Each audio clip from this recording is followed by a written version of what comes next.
Sarah Sanders bans use of Latinx in Arkansas state documents. In one of her first acts as governor of Arkansas, the former Trump White House press secretary Sarah Sanders banned the use of the word Latinx in state documents. The executive order was one of 7 signed by Sanders, who last November easily beat the Democrat Chris Jones to succeed her father, Mike Huckabee, and become the first woman to govern the state. Ed Morales, author of the book Latinx, The New Force in American Politics and Culture, has defined the word as a gender-neutral term to describe U.S. residents of Latin American descent. Subscribe our YouTube channel and click our bell icon for new videos. As a gender-neutral term to describe U.S. residents of Latin American descent.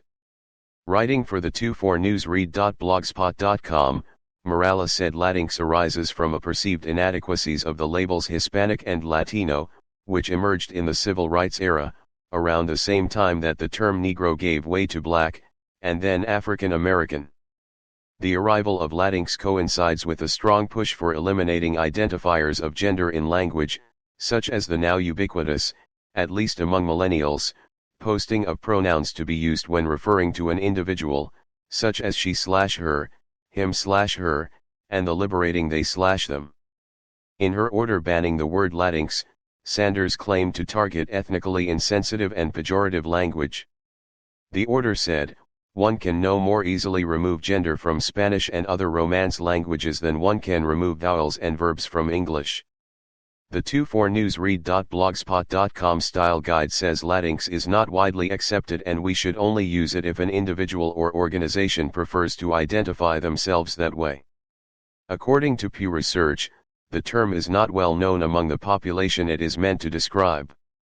Only 23% of U.S. adults who self-identify as Hispanic or Latino have heard of the term Latinx, and just 3% say they use it to describe themselves. Pew also says 61% of Hispanic or Latino Americans say they prefer Hispanic, and 29% say they prefer Latino. Meanwhile, just 4% say they prefer Latinx. Sanders cited Pew Research in her executive order.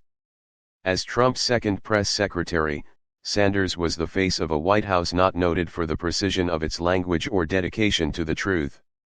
During the Russia investigation, for example, Sanders admitted to lying about FBI support for Trump. She called it a slip of the tongue. Sanders' new order says all state offices, departments, and agencies, unless granted an exemption by the governor, shall review official documents of their respective entities regarding the use of the term Latinx, Latinx, Latinx, or Latinx in official state documents.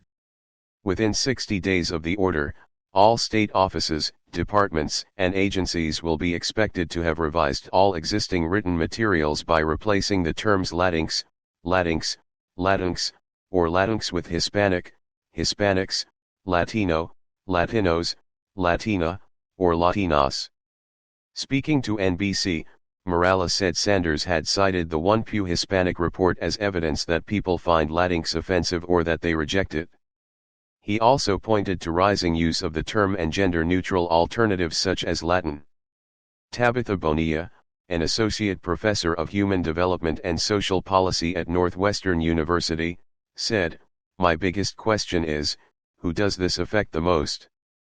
Pointing to the use of Latinx as an LGBTQ+ inclusive term, and to Republican policies targeting such groups which Morales called an anti-woke agenda, Bonilla said, "It's really about transgender individuals and non-binary individuals." According to Pew, monthly Google searches for Latinx rose substantially for the first time in June 2016, following the Pulse nightclub shooting in Orlando, Florida. Latinx as an LGBTQ+ inclusive term, and to Republican policies targeting such groups which Morales called an anti-woke agenda, Bonilla said, "It's really about transgender individuals and non-binary individuals." According to Pew, monthly Google searches for Latinx rose substantially for the first time in June 2016, following the Pulse nightclub shooting in Orlando, Florida. Nightclub shooting in Orlando, Florida. Subscribe our YouTube channel and click our bell icon for new videos.